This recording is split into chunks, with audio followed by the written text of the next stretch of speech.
வாழ்க்கையில் எப்பவுமே சந்தோஷமாக இருக்கணும் அப்படின்னா ஹிராலெக்டஸ் அதாவது பார்த்தீங்கன்னா ஃபிலாசபர் என்ன சொல்கிறாரு அப்படின்னா ஒரே நதியில் 2 வாட்டி கால் வைக்க முடியாதுன்னு சொல்கிறாரு. இதை புரிகிற மாதிரி சொல்லணும் அப்படின்னா ஒரு நதி பார்த்திங்க அப்படின்னா ஓடிக்கிட்டே தான் இருக்க போகுது. அதே மாதிரி பார்த்திங்கன்னா கால் வைக்கிற மனுஷனோட மனநிலையும் மாறிட்டு தான் இருக்க போகுது.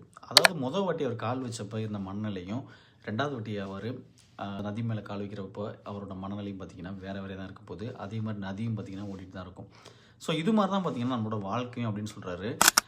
நீங்கள் எந்த விஷயத்தையும் பார்த்தீங்க அப்படின்னா அக்செப்டன்ஸ், அதாவது பார்த்திங்கன்னா எப்போயுமே வந்து ஒரு பற்று வைக்கிறது. அதாவது பார்த்திங்கன்னா இப்போ பணம் இருக்குது, ஆனால் பட் என்கிட்ட எப்போயுமே அந்த பணம் இருக்கணும் அப்படின்னு சொல்லிட்டு நீங்கள் அதை ஒரு ஸ்ட்ரெஸ் பண்ணுறப்ப என்ன ஆகும் அப்படின்னா உங்களுக்குள்ள அந்த ஒரு கவலை வர ஆரம்பிச்சிடும். கவலை வர ஆரம்பிச்சிச்சுன்னா நீங்கள் இதை நோக்கி ஓட ஆரம்பிப்பீங்க. அப்போ கரண்ட்லி இருக்கிற சந்தோஷம் உங்களுக்கு எதுவுமே கண்ணுக்கு தெரியாது அப்படின்னு சொல்கிறாரு. ஒரு சில விஷயங்கள் பார்த்திங்க அப்படின்னா என் கூடவே இருக்கணும் பர்மனெண்ட்டாக அப்படின்னு சொல்லிட்டு நினைக்கிறது பார்த்திங்கன்னா முடியாதுன்னு சொல்கிறாரு. அந்த நதி மாதிரி தான், நதியும் மாறிட்டு தான் இருக்கும், அதே சமயத்தில் கால் வைக்கிற மனுஷனோட மனநிலையும் மாறிட்டு தான் இருக்கும்.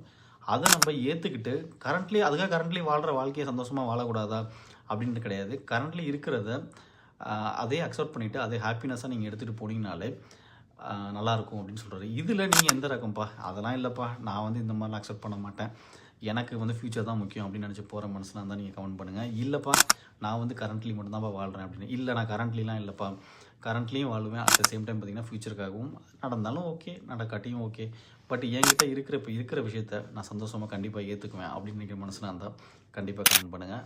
இன்னும்